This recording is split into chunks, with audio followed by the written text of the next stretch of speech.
How was Roberto Carlos able to bend the laws of physics to score this impossible goal? For a football player, the only thing better than scoring a goal in a match is scoring an impossible goal in a match.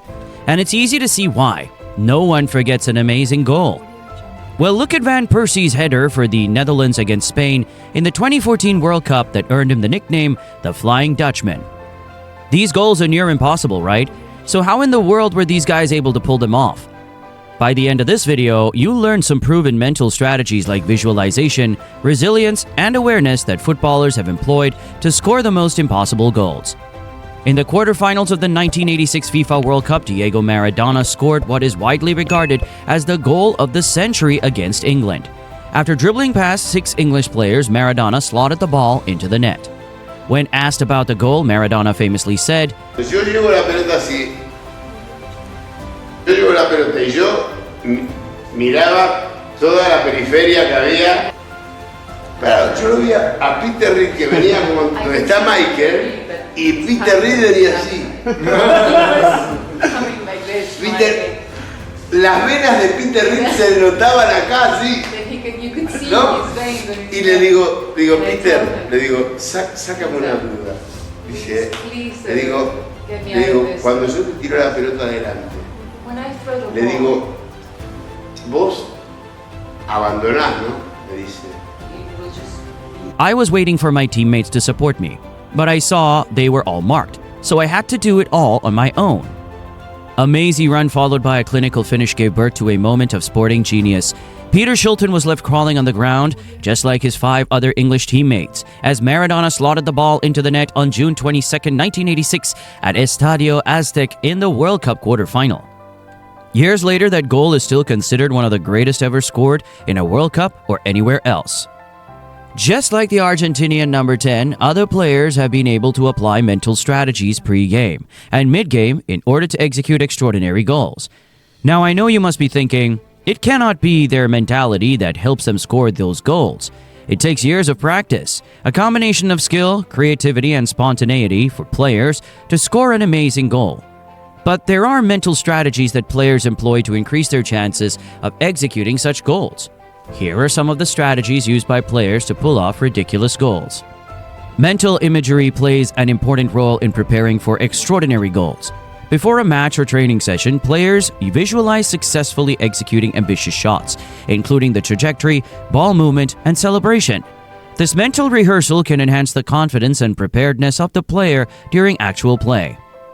After scoring a remarkable bicycle kick for Real Madrid against Juventus in the UEFA Champions League quarterfinals, Cristiano Ronaldo spoke about his preparation.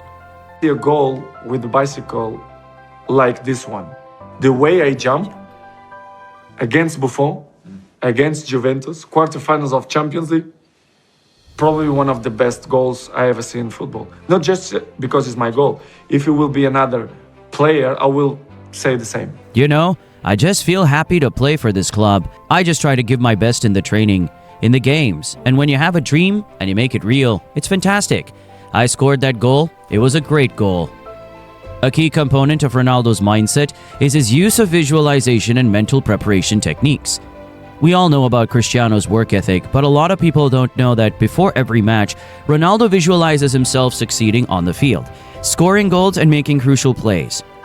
This mental rehearsal helps him build confidence and primes his mind for success. By mentally preparing himself for each game, Ronaldo ensures that he is in the optimal state of mind to perform at his best when it matters the most, and that he is ready to seize all the opportunities given to him. The ability to bounce back from missed opportunities, learn from mistakes, and keep trying is another mental strategy players have used to score a great goal. You don't always get it on the first few tries, but you don't quit either. That sort of thing. What if Rooney quit? Then we wouldn't have had the tiebreaker bicycle kick goal against Manchester City. Rooney, playing for Manchester United, had attempted bicycle kicks several times in his career without much success, really. But in the 78th minute of the Manchester Derby of February 12, 2011, with the score tied 1-1, Rooney finally executed a stunning bicycle kick to score what would later be described as one of the greatest goals in Premier League history. 10 years later, the Englishman recounted the event. "It's probably one of the worst games I've ever played," said Rooney. "If I'm being honest, I didn't play well at all." But as the ball is being crossed, it takes a deflection and is gone slightly behind me. I just thought, why not try it? I've tried it enough times in training. Sometimes it comes off, sometimes it doesn't. 9 times out of 10, you hit it over the bar, you don't catch it right. But that one time, you get it right. And get it right he did. The rest is history. Lastly, it's awareness. This is a keen understanding of one's surroundings, including the position of teammates, opponents, as well as the trajectory of the ball. A player's awareness of their own positioning relative to the goal and defenders can enable them to find space and create goal-scoring opportunities. Great goals also often require an acute sense of spatial awareness, allowing players to exploit gaps in the opposition's defense. This awareness enables players to anticipate openings, make intelligent runs, and find themselves in goal-scoring positions at the right time. A player also has to be aware of the ball's trajectory, speed, and spin. Let's look at Zinedine Zidane's goal for Real Madrid against Bayer Leverkusen in the UEFA Champions League final on May 15, 2002, shall we? Zizou displayed exceptional awareness and technique to execute the stunning volley. From a Roberto Carlos cross, as the ball was lofted into the air toward the edge of the penalty area, Zidane tracked its trajectory while being closely marked by a Bayer Leverkusen defender. But despite the tight marking, Zidane anticipated the flight of the ball and positioned himself accordingly. With incredible spatial awareness assessing the situation, he decided to attempt a volley instead of first controlling the ball with his chest or feet. As the ball descended, Zidane adjusted his body, positioning and timing to perfection. With the outside of his left foot, he struck the ball cleanly on the volley, directing it with precision towards the bottom corner of the net. The volleyed shot left the Bayer Leverkusen goalkeeper with no chance as it nestled into the back of the net, securing Real Madrid victory in the Champions League final. 20 years after his magnificent winner in the UEFA Champions League, Zidane recounts the goal. The winning goal, of course, is an incredible memory.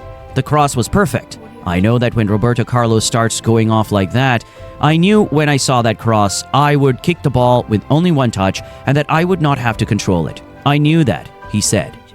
Here you can see that he was aware of the ability of his teammate, Roberto Carlos, and he was aware of the ball's trajectory, and fortune favored the brave Frenchman.